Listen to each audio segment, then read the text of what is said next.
Alrighty, so we're moving along with our development process, and this video will cover step 4 of updating the search component to send data to the search route.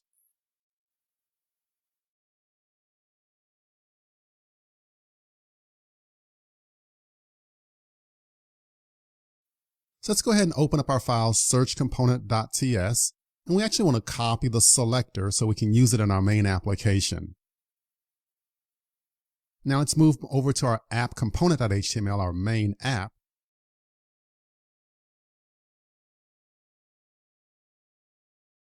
So let's move down into our page container.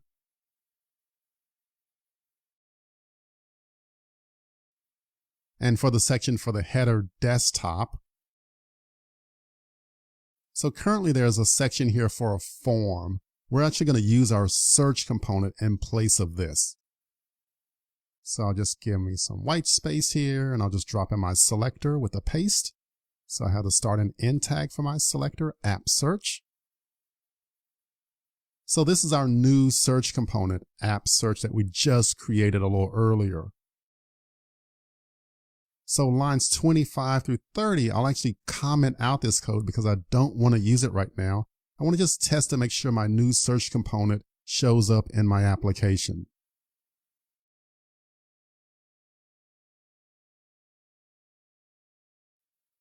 Alrighty, and if I look at my search component.html, right now it should simply say search works, and that's fine. I simply want to make sure that this part of the app actually works out. So let's go ahead and run our application real quick and test this out.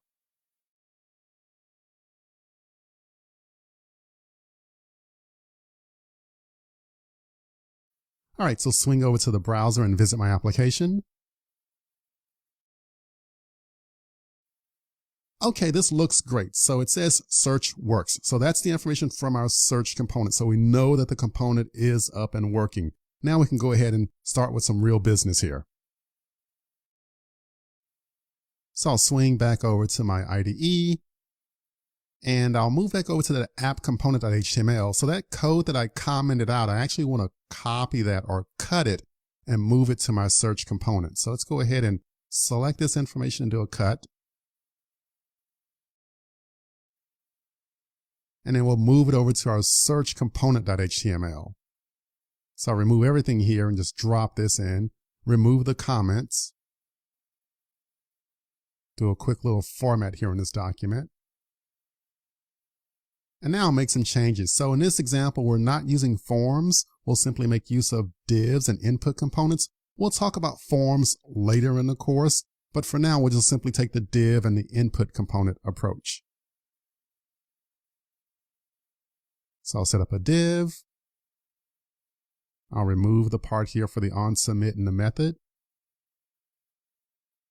We'll make use of event binding and our methods that we'll call in our application. Give me some extra white space here so we can see things a bit better. And I'll kind of move around these attributes a bit just so they kind of appear in normal order. So I'll go ahead and move in here and add a template variable, my input, the name of it, so we can read that data later.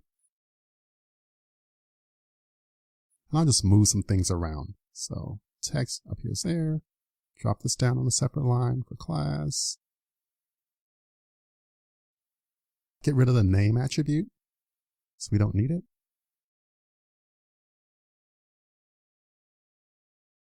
And then this placeholder, I'll move this right up here.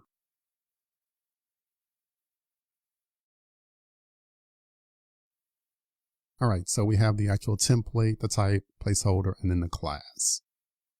And then we'll say search for products.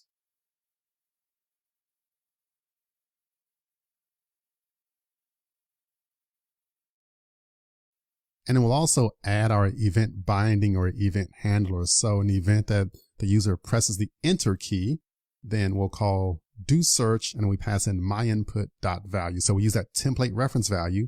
We'll listen for that event and then we call the method in our Angular code. And again, this could be any method name.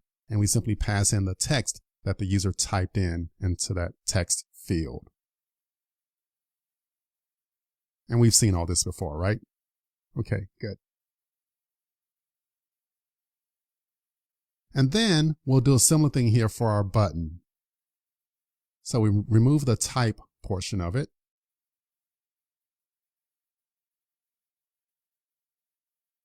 And we add our event binding here. So on click event, then we'll call that do search. And again, just a little copy paste here, do search of myInput.value. And that takes care of the search button here for this given application. Okay, so moving in here, let's go ahead and add the supporting code for the search button.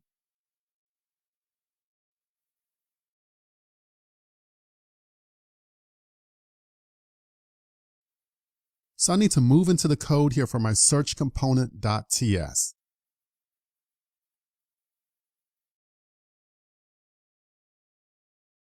So the first thing we need to do is inject the router into our component.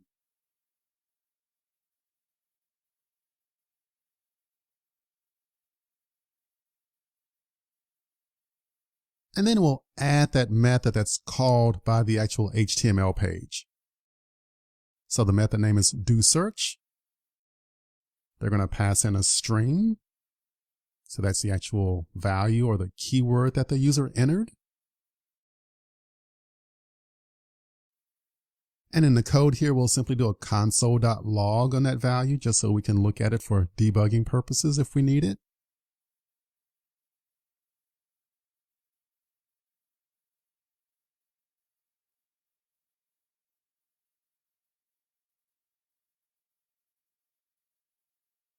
And now I'll use this.router.navigate by URL /search/the value.